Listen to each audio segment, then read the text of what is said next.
Hello friends, welcome again. आज हम पढ़ेंगे इनपुट आउटपुट। इनपुट आउटपुट एक बैंक पीओ और बैंक क्लर्क में काफ़ी बार पूछा जाता रहता है। और जैसे कि हमारा एलआईसी का एग्ज़ाम भी आ रहा है, उसके अंदर भी इसको पूछे जाने की काफ़ी पॉसिबिलिटीज़ हैं। और ये बहुत ही ज़्यादा ईजी भी होता है। आप 1 से 2 मिनट के अंदर 5 क्वेश्चन सॉल्व कर सकते हैं, 5 नंबर पा सकते हैं 1 से 2 मिनट के अंदर। थोड़ी सी प्रैक्टिस करेंगे तो 1 मिनट में, और वरना 1 से 2 मिनट के अंदर आप 5 नंबर आराम से पा सकते हैं। जो सबसे ज़्यादा मेन स्टेप होता है इनपुट आउटपुट में, वो होता है हमारा लॉजिक क्रैक करना। जितनी जल्दी आप लॉजिक क्रैक कर लेंगे, उतनी जल्दी आप क्वेश्चन को सॉल्व कर देंगे।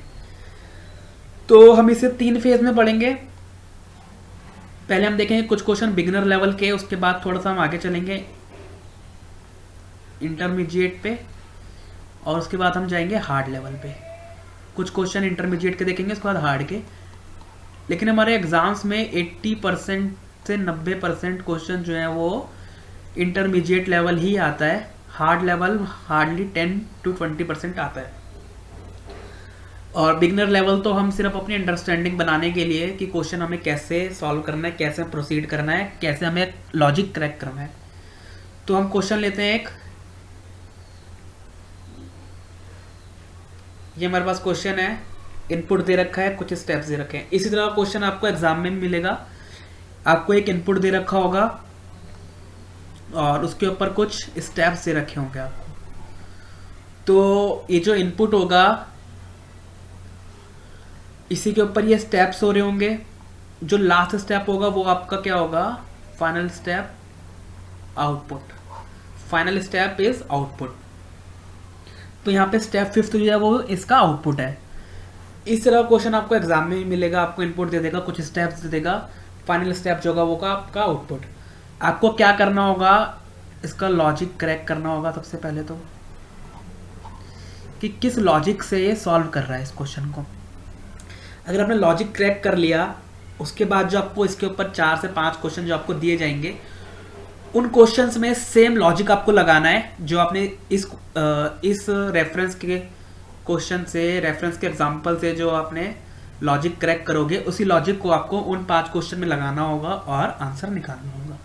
बहुत ही ज़्यादा सिंपल होता है। जो हमारे पास लॉजिक अक्सर दिए जाते हैं वो असेंडिंग और डिसेंडिंग से दिए जाते हैं। असेंडिंग डिसेंडिंग सबको पता होगा। असेंडिंग में हम पहले सबसे छोटा नंबर या छोटा अल्फ़ाबेट लेते हैं, उसके बाद हम बिग पे जाते हैं, बड़े पे जाते हैं, छोटा उससे बड़ा, उससे बड़ा, उससे बड़ा, सबसे बड़ा। और डिसेंडिंग में हम सबसे पहले बड़ा लेते हैं और फिर धीरे धीरे नीचे जाते हैं, छोटे पे जाते हैं। तो ये फ़र्क होता है। ये होता है असेंडिंग, ये होता है डिसेंडिंग। हमारे को कभी कभार दिया जाएगा मिक्स, जैसे अल्फ़ाबेट सपोज करो आपको दे दिए जाएंगे असेंडिंग में, ठीक है। जो उसका नंबर होगा वो आपको दे दिया जाएगा डिसेंडिंग में। इस तरीके से दे सकता है, या बोथ असेंडिंग में दे सकता है, बोथ डिसेंडिंग में दे सकता है। तो ज़्यादातर जो सीरीज होंगी वो आपको असेंडिंग डिसेंडिंग पे ही मिल जाएंगी, ठीक है। तो हम देखते हैं हमें लॉजिक के लिए कैसे प्रोसीड करना है, कैसे हमें लॉजिक क्रैक करना है। इसको हम रब कर देते हैं पहले।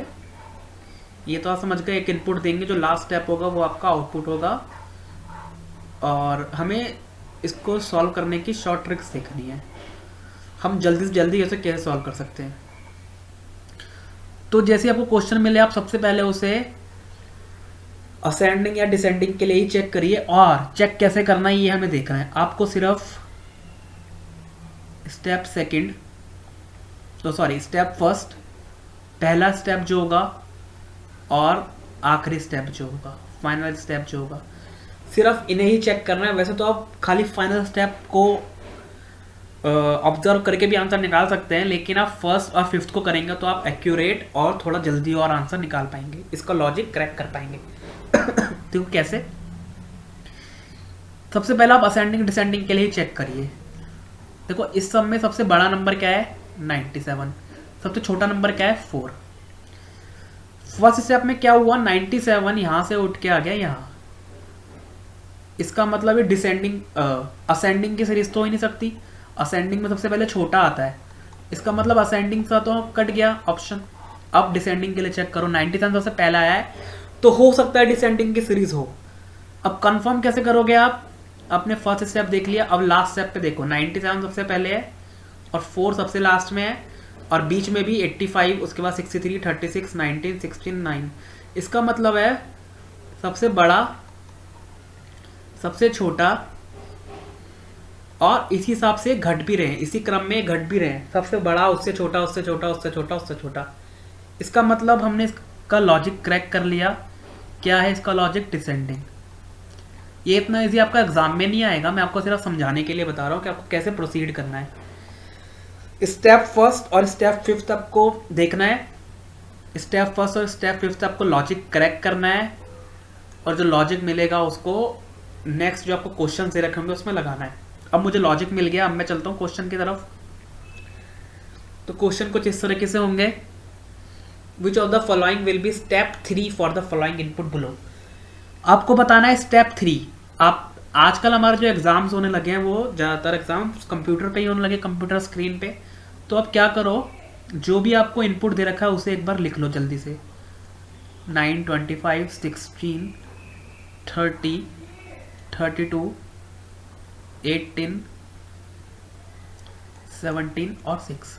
ठीक है, अब क्या करना है आपको जैसे कि लॉजिक तो पता ही है, डिसेंडिंग लॉजिक है हमारे पास, सबसे बड़ा होगा उससे छोटा उससे छोटा उससे छोटा उससे छोटा सबसे छोटा। सबसे बड़ा नंबर क्या है इसमें, 32। आपको अब कैसे लिखना है, आपको बार बार स्टेप्स लिखने की जरूरत नहीं है, यही आपको सीखना है सबसे ज़्यादा मेन। आपको स्टेप्स बार बार नहीं लिखने हैं, आपको पता चला कि ये फर्स्ट स्टेप है, आप इसके ऊपर फर्स्ट लिखो और इसको कट कर दो। फर्स्ट लिखते ही आपको पता चल जाएगा कि ये फर्स्ट स्टेप हो गया मेरा और ये उठ के अपने प्लेस पे आ चुका है यहाँ पे। लेकिन आप लिखोगे नहीं दोबारा, सिर्फ आप यहाँ पे फर्स्ट लिखोगे, इसको कट कर दोगे। सेकंड स्टेप पे क्या होना चाहिए, इससे छोटा और सबसे बड़ा, मतलब 32 से तो छोटा होना चाहिए लेकिन जो बचे हुए नंबर है उनसे बड़ा होना चाहिए। 32 से छोटा 30 है, तो ये क्या हो गया, सेकंड स्टेप हो गया। फर्स्ट स्टेप और सेकंड स्टेप मुझे मिल गया, मुझे क्या चाहिए लेकिन थर्ड स्टेप चाहिए। थर्ड स्टेप में 30 से छोटा होना चाहिए लेकिन और सब नंबर से बड़ा। 30 से छोटा क्या, 25, ये होना चाहिए थर्ड स्टेप। बस इतना ही मुझे जाना है इस क्वेश्चन में, इससे आगे जाओ मत। आप सिर्फ एक बार ये उतारो, फर्स्ट सेकंड थर्ड लिखो। फर्स्ट पे 32 आना चाहिए, सेकंड पे 30 आना चाहिए, थर्ड पे 25 आना चाहिए। देखो ऑप्शंस में 32, 30, 25 फर्स्ट ऑप्शन में ही मिल गया हमें, तो ये हो गया राइट। और किसी ऑप्शन में नहीं है, इसका मतलब फर्स्ट ऑप्शन सही है। अगर इसको आप और जल्दी सॉल्व करना चाहते हो तो एक मेथड और है, वो हम देख लेते हैं। देखो आपको इतना तो पता चल चुका कि ये सीरीज जो है वो है डिसेंडिंग। ठीक है, हम डी से देखना शुरू करते हैं क्योंकि हमें पता है ए आंसर है। डी पे देखो क्या है, 32, 30 फर्स्ट स्टेप सही है, सेकंड स्टेप सही है। कैसे पता चला आपको सही है, आपने देखा कि सबसे बड़ा 32 है तो ये फर्स्ट पे आना चाहिए, दूसरा 32 है सेकंड पे आ गया।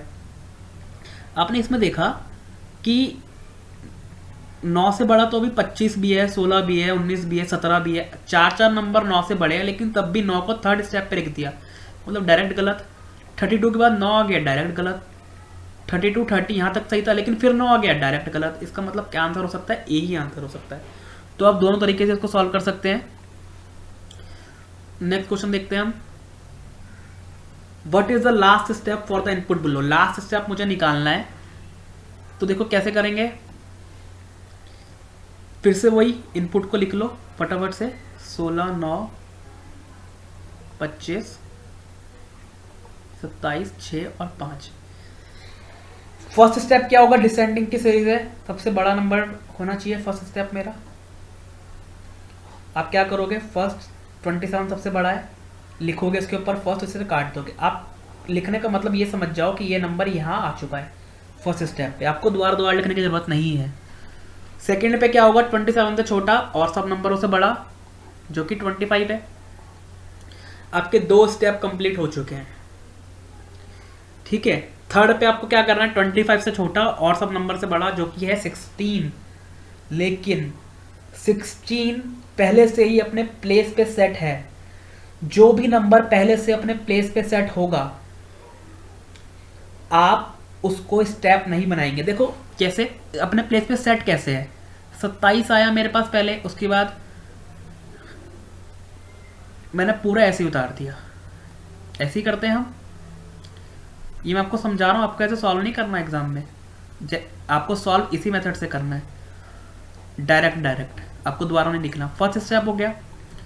सेकंड स्टेप में क्या करना था मुझे, 27 ऐसे ही रहेगा, 25 उठ के यहाँ आ जाएगा, 16 9 6 5।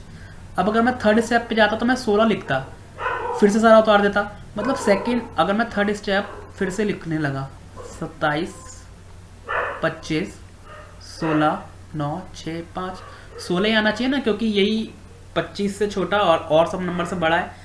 तो ये क्या हुआ, डुप्लीकेट स्टेप होगा ना। ये तो क्या हुआ, ये डुप्लीकेट स्टेप्स होगा ये तो इसका तो कोई मतलब ही नहीं बना। थर्ड स्टेप का तो कोई मतलब ही नहीं बना ना। इसका मतलब ये जो नंबर अपने प्लेस से पहले से सेट है उसको हम स्टेप नहीं बनाएंगे। इसका मतलब हम 16 को स्टेप नहीं बनाएंगे। 3 नंबर सेट हो गए। चौथे पे क्या आना चाहिए था, 9 फिर से अपने प्लेस पे सेट है। देखो 9 फिर से सेट है अपने प्लेस पे, इसका मतलब और स्टेप आगे नहीं बनेगा। अगला क्या आना चाहिए था, 6 फिर से अपने प्लेस पे सेट है।